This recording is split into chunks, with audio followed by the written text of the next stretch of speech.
For the past 13 seconds, you've been watching remarkable footage. This footage is single-handedly the greatest evidence we have to date of Elvis being alive and well. As you can see very clearly, that's Pastor Bob Joyce on the front steps of Graceland, and his brother, that's right, his brother, Jesse Guerin.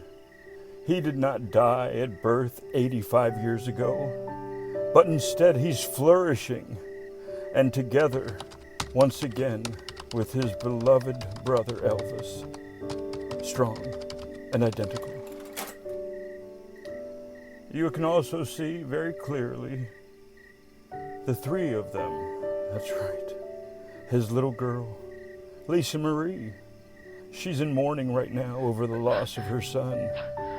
But 5 years ago, she was happy to be with her father and her uncle and her beautiful mother, Elvis's ex-wife.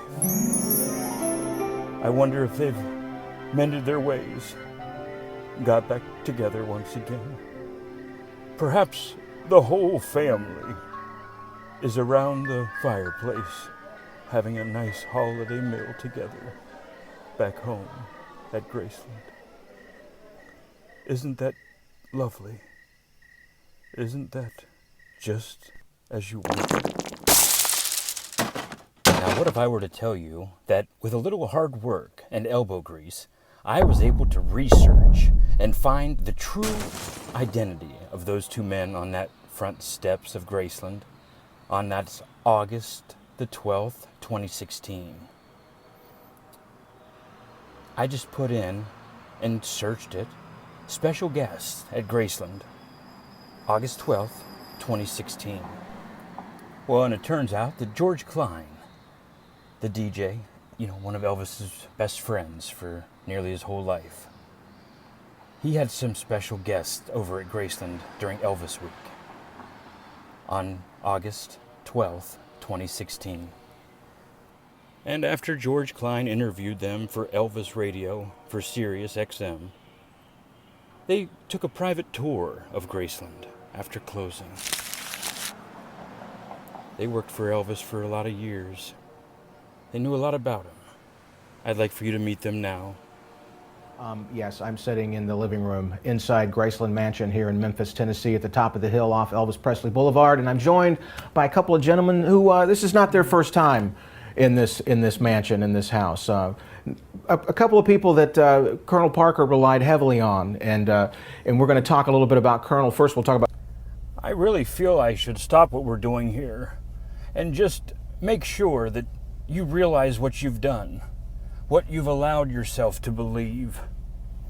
What else have you allowed yourself to believe? What about religion? What about something that Trump might have said? Where we are with Charley Stone. Welcome. Yes. Good to see you again. Thank And you, Greg Tom. McDonald. Good to see you. Greg, Nice thank to you see for you. being here. Thank you for having me. Here we sit in the living room at Graceland, and I know you guys walked in just a few minutes ago. What are your thoughts? It's quiet here in the house. We're after tours, and it probably was never this quiet when you were here, when Elvis was around. No, but I mean, how cool is this? It doesn't get any cooler than this anywhere in the world. Yeah. But you mentioned about the last time I was here. It was after the show we did in Memphis. I think we did 3 or 4 shows that weekend. But after the last show, Elvis threw a party for the band.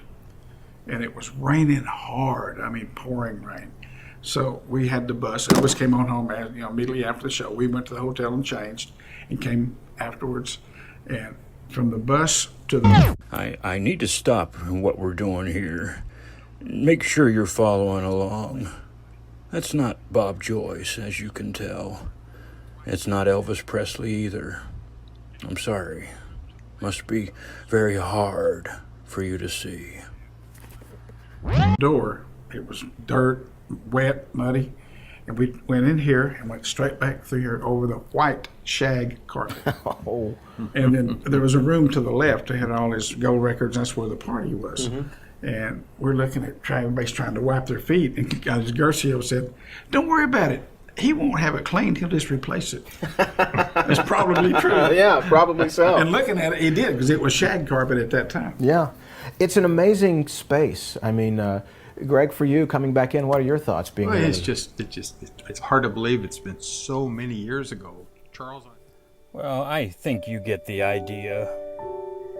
I'm sorry if this hurt your pride or your feelings, but isn't it best to know who's out to manipulate you? Who's trying to teach you their lies so you can tell others? To either spread a lie for some reason or to make them feel like they aren't crazy themselves? I'm at war, defending the legacy of Elvis Presley. Join me.